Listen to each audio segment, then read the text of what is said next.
हर व्यक्ति के जीवन में शनि देव की अहम भूमिका होती है।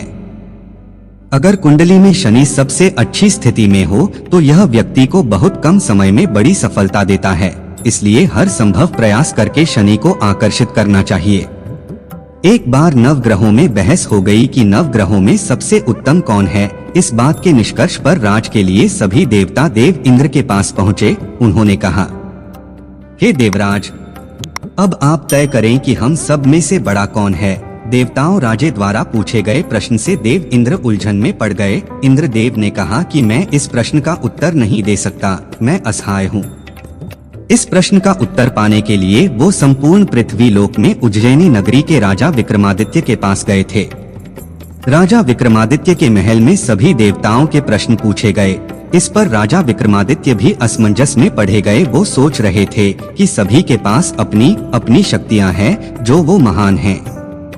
अगर किसी को छोटा या बड़ा कहा जाए तो उनके नाराज होने से काफी नुकसान हो सकता है। इसी बीच राजा को एक साधन मिला। उनमें 9 प्रकार की धातु बनी हुई थी, जिसमें स्वर्ण, रजत, चांदी, कंस, ताम्र, तांबा, सीसा, रंग, जस्ता, अभ्रक व लोहा शामिल थे। राज ने सभी किशोरों को एक एक आसन के पीछे रख दिया। इसके बाद उन्होंने सभी देवताओं को सिंहासन पर बैठने के लिए कहा।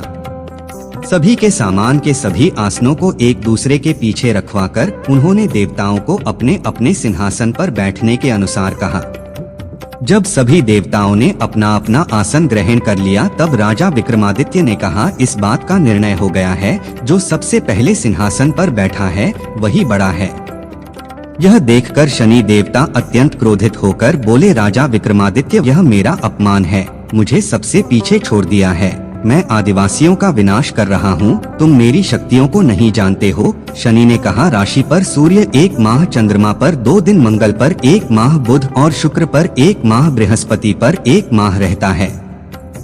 लेकिन मैं किसी भी राशि पर 7.5 साल रहता हूँ। मैंने अपने प्रकोप से बड़े बड़े देवताओं को पीड़ित किया है।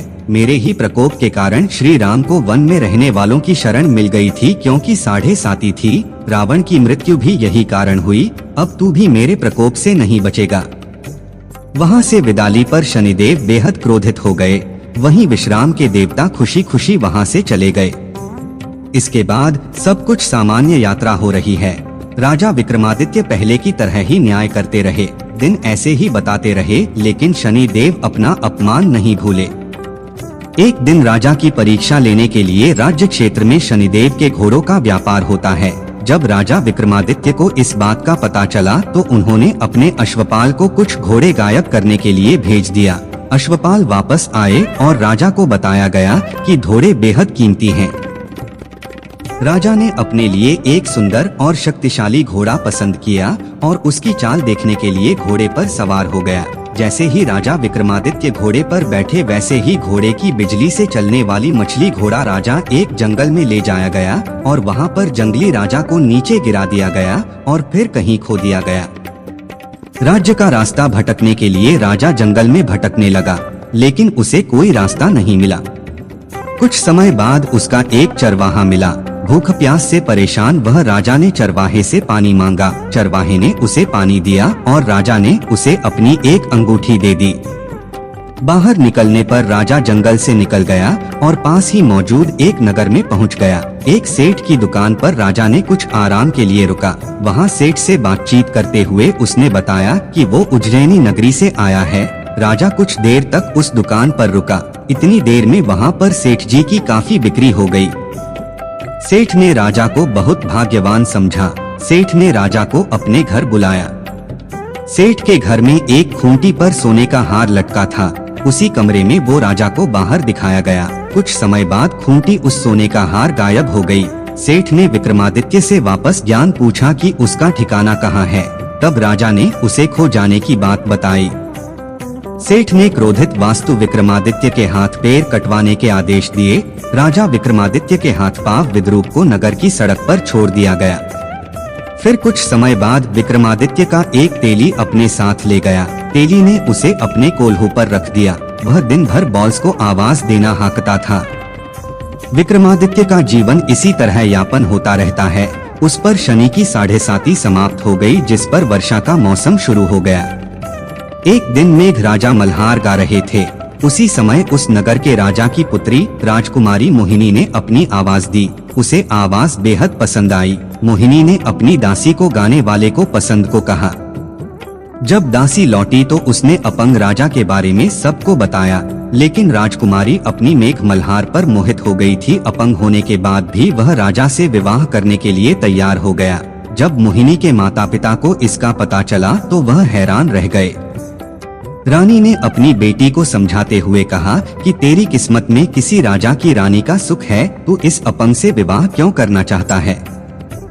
लेकिन पिक्चर्स के बावजूद भी प्रिंसेस अरी आर्क जिद को पूरा करने के लिए राजकुमारी ने खाना छोड़ दिया।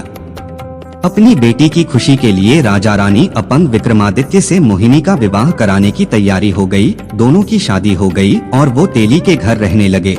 जिस दिन विक्रमादित्य के सपने में शनिदेव आए थे, उन्होंने कहा कि तूने मेरा प्रकोप देखा, तो राजा ने शनिदेव से उसे क्षमा करने को कहा। उन्होंने कहा कि जो कुछ दुख तुमने मुझे दिया है, किसी को मत दो।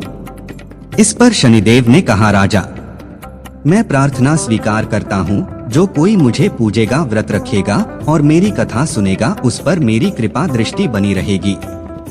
सुबह जब राजा विक्रमादित्य की नींद खुली तो उन्होंने देखा कि उनका हस्तपाव वापस चला गया है। उन्होंने मन ही मन शनिदेव को प्रणाम किया।